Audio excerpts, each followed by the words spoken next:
أعوذ بالله من الشيطان الرجيم لولا إذ سمعتموه ظن المؤمنون والمؤمنات بأنفسهم خيرا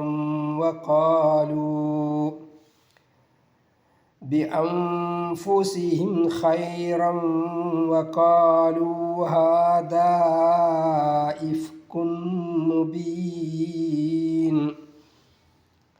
لولا إذ سمعتموه ظن المؤمنون والمؤمنات بأنفسهم خيرا وقالوا هذا إفك مبين അൽഹംദുലില്ലാ വസ്സലാത്തു വസ്സലാമു അലാ റസൂലില്ലാ വഅലാ ആലിഹി വസഹ്ബിഹി അജ്മഈൻ. പ്രിയപ്പെട്ടവരെ, നമുക്ക് സൂറത്ത് നൂറിലെ 12-ാമത്തെ ആയത്ത് ഒന്ന് പഠിക്കാം.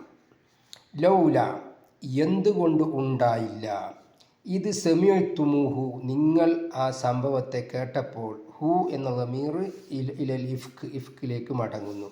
ഇഫ്ക്ക് സംഭവം, ആയിഷ റളിയല്ലാഹു അൻഹയെക്കുറിച്ചുള്ള കള്ളപ്രചാരണത്തിൻ്റെ സംഭവം നിങ്ങൾ കേട്ടപ്പോൾ എന്തുകൊണ്ട് നിങ്ങളിൽ നിന്ന് ഉണ്ടായില്ല എന്നുള്ളതിൻ്റെ മറുപടി എന്താണ് ഉണ്ടാവാത്തത് എന്ന് പിന്നീട് വരും. ലന്ന, അപ്പോൾ അൽ മുഅ്മിനൂന, സത്യവിശ്വാസികൾ വിചാരിച്ചു, അല്ലെങ്കിൽ വൽ മുഅ്മിനാത്തു, സത്യവിശ്വാസിനികളും എന്തുകൊണ്ട് വിചാരിച്ചില്ല, അങ്ങനെ വിചാരം ഉണ്ടായില്ല. എന്ത് വിചാരം ഉണ്ടാവാതിരുന്നത്? ബി അംഫുസിഹിം ഖൈറ, മുസ്ലിങ്ങൾ അവർക്ക് പരസ്പരം ഒരു നന്മ അല്ലെങ്കിൽ അങ്ങനെയൊന്നും ആ അങ്ങനെയൊന്നും ഉണ്ടാവുകയില്ല എന്നൊരു നല്ലതായൊരു ചിന്താഗതി, പരസ്പരമുള്ളൊരു ചിന്താഗതി എന്തുകൊണ്ട് ഉണ്ടായില്ല. എന്നിട്ട് എന്തുകൊണ്ട് പറയുകയും ചെയ്തില്ല.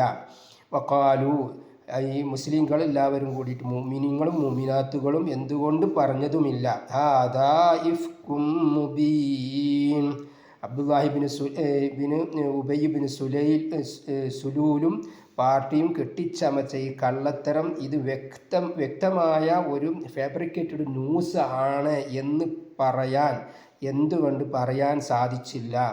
എന്തുകൊണ്ട് അങ്ങനെ നിങ്ങൾ വിചാരിച്ചില്ല? ലൗല, എന്തുകൊണ്ട് ഉണ്ടായില്ല, ഇത് സമീഅ്തുമൂഹു, നിങ്ങൾ കേട്ടപ്പോൾ, അതിനെ, ആ സംഭവത്തെ, വന്നൽ മുഅ്മിനൂന. അപ്പോൾ ഇങ്ങോട്ടാണ് അർത്ഥം വെക്കേണ്ടത്. വന്നൽ മുഅ്മിനൂന വൽ മുഅ്മിനാത്തു ബി അൻഫുസിഹിം ഖൈറ, സത്യവിശ്വാസികളും സത്യവിശ്വാസിനികളും തങ്ങൾക്ക് അത് ഗുണകരമായിരുന്നു, അല്ലെങ്കിൽ അങ്ങനെയൊന്നും ഉണ്ടാവാൻ സാധ്യതയില്ല എന്നൊരു നന്മ എന്തുകൊണ്ട് നിങ്ങളുടെ മനസ്സിലൂടെ കടന്നു വന്നില്ല, വിചാരമുണ്ടായില്ല. ഓക്കെ. ഖാലു ഹാദാ ഇഫ്കും മുബീൻ, അങ്ങനെ തന്നെ നിങ്ങൾ എന്തുകൊണ്ട് അങ്ങനെ ഒരു വിചാരം ഉണ്ടാക്കിക്കൊണ്ട് അങ്ങനെയുള്ള ആൾക്കാരോട് മറുപടി എന്തുകൊണ്ട് പറഞ്ഞില്ല? അപ്പോൾ മനുഷ്യന് എന്ത് വേണം? സത്യവിശ്വാസിക്ക് ഒരു പ്രതികരണ ശേഷി കൂടി വേണം, നല്ലതിലേക്കുള്ള ഒരു പ്രതികരണ ശേഷി കൂടി വേണമെന്നും കൂടി ഞാനിവിടെ പറയാൻ ആഗ്രഹിക്കുകയാണ്. അപ്പോൾ ഇനി പെട്ടെന്ന് പറഞ്ഞു പോവുകയാണ്. ലൗല, ഇതിൽ അലിഫുമ്മൽ കാണാം, നിങ്ങൾക്ക് മദ് കാണാൻ സാധിക്കും. ഈ മദ് വരാൻ കാരണം എന്താണ്? ബിസബബി ഹാദിഹിൽ ഹംസത്തി, അല്ലെങ്കിൽ ഹാദിഹി ഹംസത്തി, അൽഫിലാമില്ലാതെ ബിഹാദിഹി ഹംസത്തി, ബിസബബി ഹംസത്തിൽ വസ്ലി, ബിസബബി ഹംസത്തിൽ വസ്ലി, ബിസബബി ഹംസത്തിൽ ഖത്ഇന്റെ ഈ ഹംസ ഇവിടെ വന്നതുകൊണ്ടാണ് ഇവിടെ ഈ മദ് കിട്ടിയത്. അപ്പോൾ ഈ മദ്ദിൻ്റെ പേര് ഇതിനെ ഡിപ്പെൻഡ് ചെയ്തുകൊണ്ട് നിൽക്കുന്നത് കൊണ്ട് നമുക്ക് ഇതിനെ ഒറ്റക്കല്ലാത്തത് കൊണ്ട് ഇതിനെ മുൻഫസിൽ, വേറിട്ട് നിൽക്കുന്ന മദ് എന്ന് നമുക്ക് പറയാം. വേറിട്ട് നിൽക്കുന്ന മദ്ദിനെ കുറിച്ചൊക്കെ ഞാൻ എപ്പോഴും പറയാറുണ്ട്. അതുകൊണ്ട് അത് 2, 4 അല്ലെങ്കിൽ 5, 4, 5 ഇങ്ങനെയാണ് അതിൻ്റെ നീട്ടൻ്റെ സമയം, അതായത് വിരൽ മടക്കിക്കൊണ്ട്. അപ്പോൾ അത് മദ് മുൻഫസിലാണ്. മദ് മുൻഫസിൽ ഖുർആനിൽ അതിൻ്റെ ഹുക്മ് ജായിസാണ്, നിർബന്ധമല്ല, ജായിസാണ്. ഓക്കെ. ഇത് സമീഅ്തുമൂഹു എന്നതിലെ വാവ് മദ് ത്വബീഇയാണ്, 2 വിരലുകൾ മടക്കുന്ന സമയം നീട്ടേണ്ടതാണ്. വന്ന എന്ന പദത്തിന് എന്തുണ്ട്? നൂനും ഷദ്ദുണ്ട്, നൂനും മുശദ്ദദത്തുൻ, അന്നൂൻ അൽ മുശദ്ദദ. അപ്പം നമുക്ക് അവിടെ എന്ത് ചെയ്യണം, മണിച്ചിട്ട് ഓതണം എന്നാണ്. ബിഗുന്ന, ഉന്ന കൊണ്ട് മണിച്ചു ഓതുക. പിന്നെ ഇത് പിന്നെ ഭാരമേറിയ അക്ഷരത്തിൽപ്പെട്ടതാണ്. അപ്പോൾ അതിനനുസരിച്ച് ഉച്ചാരണം ശരിയാക്കുക. പിന്നെ വന്നക്ക് ശേഷം നമ്മൾ ഒരു അലിഫിനെ കാണുന്നു, അതിൻ്റെ മുകളിൽ ഒരു സ്വാദിൻ്റെ തല ഉണ്ടെന്നാണ് ആ തല. അപ്പോൾ അത് വസ്ലിൻ്റെ ഹംസാണ്. വന്നൽ മുഅ്മിനൂന ഫ്ലോ ആയിട്ട് അത് പിന്നെ കണ്ടിന്യൂറ്റി ആയിട്ട് ഇങ്ങോട്ട് ഓതാൻ വേണ്ടിയിട്ട്, ചേർത്തി ഓതാൻ വേണ്ടിയിട്ടുള്ളതാണ് ആ പരിപാടി. അൽ മുഅ്മിനൂന ഒറ്റക്ക് പറയുമ്പോൾ അതിന് ഹംസ് കിട്ടും. ഇവിടെ അതിന് ഹംസ് കിട്ടൂല. അപ്പോൾ വസ്ലിൻ്റെ ഹംസ് എന്നാണ് അതിൻ്റെ പേര്. വസ്ലിൻ്റെ ഹംസ് എന്ന് പറഞ്ഞാൽ ചേർത്തി ഓതുന്ന പരിപാടിയാണ്. അതിന് പ്രോഗ്രഷൻ എന്നും അർത്ഥമുണ്ട്, പിന്നെ ഫ്ലോ എന്ന അർത്ഥമുണ്ട്, അതുപോലെ കണ്ടിന്യൂറ്റി എന്ന അർത്ഥമുണ്ട്. ഓക്കെ, പിന്നെ ലിങ്ക് എന്നുള്ള അർത്ഥമൊക്കെ ഉണ്ട്. പോട്ടെ. അൽ മുഅ്മിനു എന്നതിൻ്റെ ബഹുവചനമാണ് മുഅ്മിനൂൻ എന്നത്. അൽ മുഅ്മിനു എന്നതിൻ്റെ ബഹുവചനമാണ് അൽ മുഅ്മിനൂൻ എന്നത്. പിന്നെ അൽ മുഅ്മിനു എന്ന് പറയുമ്പോൾ കമരിയായ പദത്തിൽപ്പെട്ടതാണ്. എന്നാൽ സൂറത്തു നൂർ അന്നൂർ എന്ന് പറയുന്നത് ശംഷിയായ പദത്തിൽപ്പെട്ടതാണ്. 14 അക്ഷരങ്ങൾ കമരിയ, 14 അക്ഷരങ്ങൾ ശംസിയ. വൽ മുഅ്മിനാത്തു എന്നുള്ള പദവും എന്താണ്, കമരിയയിൽപ്പെട്ടതാണ്. മുഅ്മിനാത്തു എന്നുള്ളിടത്ത് ഇവിടെ എന്തുണ്ട്, ഒരു ചെറിയ അലിഫുണ്ട്. അപ്പോൾ അതിനെ ഓതണം. അതുപോലെ വാ കഴിഞ്ഞിട്ട് പിന്നെ ഇതിനെയാണ് നമ്മൾ ഓതുക, ഇതിനെ ഓതുന്നില്ല. വൽ മുഅ്മിനാത്തു ബി അംഫുസിഹിം ഖൈറൻ, ബി അംഫുസിഹിം, ബി എന്നതിന് ശേഷം ഇതിനെ നമ്മൾ കൃത്യമായിട്ട് ആ സൗണ്ട് കൊണ്ടുവരുന്നുണ്ട്. അതുകൊണ്ടാണ് ഇത് കത്തുഇൻ്റെ ഹംസ ആവുന്നത്. ബി കഴിഞ്ഞിട്ട് കത്തുഇൻ്റെ ഹംസ് വന്നു എന്നുവെച്ചാൽ ആ എന്ന് നിർബന്ധമായി പറഞ്ഞിരിക്കുക. ബി എന്ന് കഴിഞ്ഞിട്ട് നമ്മളൊരു ചെറിയ സ്റ്റോപ്പ് ചെയ്തുകൊണ്ട് സ്റ്റോപ്പ് ചെയ്തുകൊണ്ട് നമ്മൾ ബി അംഫുസിഹിം എന്ന് പറയും. ബി അംഫുസിഹിം. അപ്പോൾ ഇവിടെ ഈ നൂനിൻ്റെ മുകളിൽ എന്തില്ല, സുക്കൂനില്ല. അതിനുശേഷം ഫ ആണ് വന്നിട്ടുള്ളത്. അപ്പോൾ അവിടെ ഇഹ്ഫ ആണെന്ന്. അപ്പോൾ ഇഹ്ഫാവും അതുപോലെ തന്നെ ഇഹ്ഫ ഷഫവിയും അതുപോലെ തന്നെ ഇഖ്ലാബും ഒക്കെ നമ്മൾ കൃത്യമായിട്ട് വേറിട്ട് മനസ്സിലാക്കിക്കൊണ്ട് അതിൻ്റേതായ ഉചിതമായ രൂപത്തിൽ എന്ത് ചെയ്തിരിക്കണം, ഓതിയിരിക്കണം. ബി അംഫുസിഹിം, തരിമുക്ക് കൊണ്ട് ബി അംഫുസിഹിം.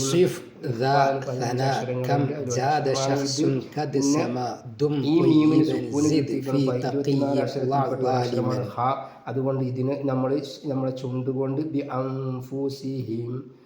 അംഫുസിഹിം ആ ശബ്ദത്തിൽ ഓതണം. പിന്നെ ഖൈറം വഖാലു എന്നുള്ളിടത്ത് ഇങ്ങനെയാണ് തൻവീൻ ഇട്ടിരിക്കുന്നത്. അങ്ങനെ വേറിട്ട് തൻവീൻ ഇട്ടാൽ തന്നെ അപ്പുറത്തുള്ള തൻവീനിനെ മണിച്ചോദനം എന്നാണ്. പക്ഷേ ലാമിലും റായിലും അത് വരും, ആ നിയമം പാലിക്കപ്പെടൂല.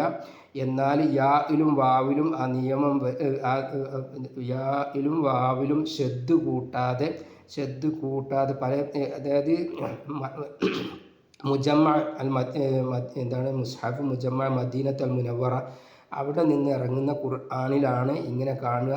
ഇപ്പോൾ ചില തഫ്സീറുകളിലുമൊക്കെ പിന്നെ വാവിന് ശബ്ദമൊക്കെ ഇട്ടുകൊണ്ട് കാണാൻ കഴിയും. അപ്പോൾ അവർക്ക് അന്ന് ആ കാലഘട്ടത്തിൽ അതൊന്നും മനസ്സിലായിട്ടില്ലായിരിക്കും, എന്തോ ആവും. എന്തായാലും ഇവിടെ ഇദ്ഗാമ് നാക്കിസാണ്. അതായത് ഇതിലെ ഒരു ഫത്ഹിനെ നമ്മൾ കളയുന്നു. ദഹാബുൽ ഹർഫൽ അസ്ല് അല്ലെങ്കിൽ ദഹാബുൽ ദാത്ത് ഒറിജിനൽ പോവുകയും ബഖാഉ സിഫത്ത്, അതായത് നമ്മളെ മണിച്ചു ഓതുക എന്നുള്ള സിഫത്ത് നിലനിൽക്കുകയും ചെയ്യുമെന്നാണ്. ഇതിൻ്റെ പേര് നാക്കിസ് എന്നാണ്. ഇദ്ഗാമ് നാക്കിസാണ്. ഇദ്ഗാമ് കാമിലല്ല, ഇദ്ഗാമ് നാക്കിസാണ്. ബിക്കോസ് ഓഫ് നമ്മൾ വാവിന് ഷെദ് കൊടുക്കാതെയാണ് ഓതേണ്ടത്. അതുപോലെ ഒരു ഫത്തിനെ ഒഴിവാക്കിക്കൊണ്ട് ഖൈറൻ വഖാലു. അപ്പോൾ ഇവിടെ ഇദ്ഗാമ് ബി ഹുന്ന നാക്കിസ് എന്നാണ് പേര്. ഓക്കെ. പിന്നെ വഖാലു ഹാദാ ഇഫ്കും മുബീൻ. വഖാലു ഇത് 7 അലിഫുകളിൽപ്പെട്ട ഒരു അലിഫാണ്. ഈ വാവിനെ 2 അക്ഷരത്തിൽ മദ് തബീയാണ്, 2 അക്ഷരത്തിൽ നമ്മൾ നീട്ടും. ഹാദാ ഇഫ്കും മുബീൻ. ഹാദാ എന്നുള്ളത് നമ്മൾ ഒറ്റക്ക് ഹാദ എഴുതുകയാണെങ്കിൽ ഇത് കാണൂല. കാരണം ഇത് ഖുർആനിൽ കിട്ടിയത് ഇയാൾ വന്നതുകൊണ്ടാണ്. ഈ അലിഫിൻ്റെ പേര് ഹംസത്തുൽ ഖത്ത് ആണ്. ഖത്ത് എന്ന് പറഞ്ഞാൽ കട്ട് ചെയ്തു, മുറിച്ചു എന്നാണ് ശരിക്കും അർത്ഥം. അതായത് സൗണ്ടിന് നമ്മളവിടെ ഹാദാന്ന് കഴിഞ്ഞിട്ട് സ്റ്റോപ്പ് ചെയ്തുകൊണ്ട് നമുക്ക് ഓതാൻ കഴിയുള്ളൂ. ഹാദാ എന്ന് ഓതാൻ കഴിയില്ല. ഹാദാ ഇഫ്കുൻ അപ്പോൾ അത് ഖത്ഇൻ്റെ ഹംസ ആയതുകൊണ്ട് ഐ ഹംസ് വന്നതുകൊണ്ടാണ് അതിന് എന്ത് കിട്ടുന്നത്, മദ് കിട്ടിയത്. അതുകൊണ്ട് തന്നെ ഈ മദ് ഈ അലിഫിനോട് ഡിപ്പെൻഡ് ചെയ്യുന്നുണ്ട്. അതുകൊണ്ട് നമുക്കതിന് മുൻഫസിൽ എന്ന് പേര് പറയാം. അപ്പോൾ കുറച്ച് മുമ്പ് പറഞ്ഞല്ലോ, ലൗലാദിൽ പറഞ്ഞു, അതേപോലെ തന്നെ. പിന്നെ ഇഫ്കും മുബീൻ എന്നുള്ളിടത്ത് എന്താണ്, 2 തൻവീനുകളുണ്ട്. അതിൽ ഒരു തൻവീൻ നമ്മൾ മീമക്ക് കൊടുക്കും. അങ്ങനെ മീം എന്ത് ചെയ്യും, ഷദ്ദിനെ സ്വീകരിക്കും. അപ്പം നമ്മൾ മ വരും. അപ്പം അത് ഇഫ്കും ഇവിടെ വമ്മ ആയതുകൊണ്ട് ഇഫ്കും മു എന്ന് നമ്മൾ ഓതും. ഇഫ്കും മീ എന്നും ഓതും, ഇഫ്കും മാ എന്നും ഓതും. അങ്ങനെയൊക്കെ അതിനനുസരിച്ച് അവിടെ എന്താണോ വരുന്നത്. ഇപ്പോൾ ഇവിടെ മു എന്ന വമ്മാണ് വന്നത്, ഒരു വമ്മത്ത് കിട്ടിയിരുന്നു.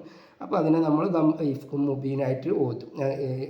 അപ്പോൾ ഇവിടെ ഇദ്ഗാമു ബി ഗുന്ന കാമിൽ എന്നാണ് അതിൻ്റെ പേര്. ഓക്കെ, മുബീൻ എന്നുള്ളത് എപ്പോഴും പറയുന്നത് പോലെ തന്നെ ഈ ആയത്ത് ഇവിടെ അവസാനിക്കുകയും ചെയ്തു. അതോടൊപ്പം തന്നെ ഇത് മദ് ആരിവുൽ ഈ സുക്കൂനാണ്. ഇവിടെ സുക്കൂനല്ല, പക്ഷേ നമ്മളിവിടെ വെക്കുമ്പോൾ സുക്കൂനാണ്, മുബീൻ എന്നാണ് വെക്കുന്നത്. അതുകൊണ്ട് സുക്കൂനായി. ഓക്കെ, ഈ ആയത്ത് നമ്മളെ പഠിപ്പിക്കുന്നത് സത്യവിശ്വാസികൾ എന്താണ്, മുസ്ലിം സൊസൈറ്റി ഒരു വളരെയധികം ക്യാരക്ടറൈസ്ഡ് ആയിട്ടുള്ള, ഹൈലി ക്യാരക്ടറൈസ്ഡ് ആയിട്ടുള്ള ഒരു സമൂഹമാണ്. ആയതുകൊണ്ട് തന്നെ മുസ്ലിങ്ങൾക്കിടയിൽ കൂടുതൽ എപ്പോഴും സ്വഭാവപരമായിട്ട് മുസ്ലിങ്ങൾ എപ്പോഴും ഉയർന്നു നിൽക്കേണ്ടതുണ്ട്. ഇങ്ങനെ ഉണ്ടായൊരു സംഭവം ഉണ്ടായപ്പോൾ മുസ്ലിങ്ങൾ എല്ലാവരും പാടെ കൂടിയാണ്, നല്ലവരായ സത്യവിശ്വാസികൾ ഈ മുനാഫിക്കുകളോടൊപ്പം കൂടിയിട്ട് എന്ത് ചെയ്തു, ആയിഷ റളിയല്ലാഹു അൻഹയെക്കുറിച്ചുള്ള കഥ കെട്ടിച്ചമക്കാൻ കൂടി. അപ്പം മുസ്ലിം എപ്പോഴും ഒരു വർത്തമാനം കേൾക്കുമ്പോഴത്തേന് അത് പ്രചരിപ്പിക്കാൻ പാടില്ല. അവൻ എപ്പോഴും സത്യവിശ്വാസികളെക്കുറിച്ച് എന്താ ചെയ്യാൻ പാടുള്ളൂ, നല്ലത് മാത്രമേ വിചാരിക്കാൻ പാടുള്ളൂ എന്നാണ്. പിന്നെ ഈ ആയത്ത് നമ്മളെ പഠിപ്പിക്കുന്നുണ്ട്, മുസ്ലിം സമുദായത്തിന് ഉള്ളിലെ പോസിറ്റീവ് ചിന്തയുടെ പ്രാധാന്യത്തെയും നിരപരാധിത്വത്തിൻ്റെ അനുമാനത്തെയും അഭിസംബോധനം ചെയ്യുന്നു. തെറ്റായ ആരോപണങ്ങൾ പ്രചരിപ്പിക്കുന്നതിൻ്റെ അനന്തരഫലങ്ങൾ, അതുപോലെ എപ്പോഴും നന്മ അതുപോലെ മുസ്ലിം സമൂഹത്തിൻ്റെ നന്മ, പ്രശസ്തി ഇവകൾ ഉയർത്തിപ്പിടിക്കേണ്ടതിൻ്റെ പ്രാധാന്യവും നമ്മെ പഠിപ്പിക്കുന്നുണ്ട്. ഒരു കീ പോയിൻ്റ് എന്ന നിലയ്ക്ക് ഇതിൽ നമുക്ക് 3 വിധം പോയിൻ്റുകൾ പറയാൻ പറ്റും. നിരപരാധിത്വത്തിൻ്റെ അനുമാനം, എങ്ങനെയാണ് നിരപരാധിത്വത്തെ കൈകാര്യം ചെയ്യേണ്ടതെന്ന്. വിശ്വാസികൾ പരസ്പരം പോസിറ്റീവായിട്ടാണ്, എപ്പോഴും നല്ലത് മാത്രം പ്രവർത്തിക്കണമെന്നും തെറ്റായ ആരോപണങ്ങളെ പെട്ടെന്ന് വിശ്വസിക്കരുത് എന്നും നമ്മെ ഈ ആയത്ത് പഠിപ്പിക്കുന്നുണ്ട്.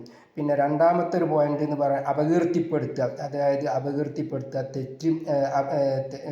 തെറ്റ് ഒരാളെക്കുറിച്ച് അപകീർത്തി പ്രചരിപ്പിക്കുക, തെറ്റായ കാര്യങ്ങൾ പ്രചരിപ്പിക്കുക എന്നിവയെ ശക്തമായി എതിർക്കുന്നു, അപലപിക്കുന്നു. അങ്ങനെ ചെയ്യുന്നവർക്ക് ഗുരുതരമായ പ്രത്യാഘാതങ്ങൾ നേരിടേണ്ടി വരുമെന്നും നമ്മെ പഠിപ്പിക്കുന്നു. പിന്നീട് മുസ്ലിം സമുദായത്തിൻ്റെ പ്രശസ്തി, അവരുടെ പേര്, അവരുടെ ചൂര്, അവരുടെ മണം ഇതൊക്കെ ഉയർത്തിപ്പിടിക്കുക. അതുപോലെ തന്നെ സഹവാസികൾക്കും ഒരു അഭിമാനവും പേരും പ്രശസ്തിയൊക്കെ ഉണ്ടല്ലോ, ആ പേരും പ്രശസ്തിയൊക്കെ സംരക്ഷിക്കുവാൻ സത്യവിശ്വാസികൾ ബാധ്യസ്ഥരാണ്. അവരുടെ സ്വഭാവത്തിന് ഹാനികരമായ പ്രവർത്തനങ്ങൾ ഒഴിവാക്കണം. എന്നിങ്ങനെയുള്ള കാര്യങ്ങൾക്കൊക്കെ ഈ ഖുർആൻ ഈ 12-ാമത്തെ അധ്യായം നമ്മെ പഠിപ്പിക്കുന്നുണ്ട്. മൊത്തത്തിൽ ഈ 12-ാമത്തെ അധ്യായം ആയത്ത് മുസ്ലിം സമുദായത്തിൽ മുസ്ലിം സമുദായം മറ്റുള്ളവരോട് ക്രിയാത്മകവും മാന്യവുമായ മനോഭാവമാണ് നിലനിർത്തി പോരേണ്ടത്, വെച്ച് പുലർത്തേണ്ടത് എന്നതിൻ്റെ പ്രാധാന്യത്തെക്കുറിച്ച് കൂടുതൽ നമ്മെ പഠിപ്പിക്കുന്നുണ്ട്. തെറ്റായ ആരോപണങ്ങൾ പ്രചരിപ്പിക്കുന്നതിൻ്റെ ഗുരുതരമായ അനന്തരഫലത്തെക്കുറിച്ചും നമ്മെ ഓർമ്മപ്പെടുത്തുന്നുണ്ട്. അള്ളാഹു അനുഗ്രഹിക്കട്ടെ. ഇഷ്ടപ്പെട്ടാൽ സബ്സ്ക്രൈബ് ചെയ്യുക, ലൈക്ക് ചെയ്യുക, നിങ്ങളുടെ കമൻറ്റുകൾ എഴുതുക. അസ്സലാമു അലൈക്കും വറഹ്മത്തുള്ളാഹി വബറകാതുഹു.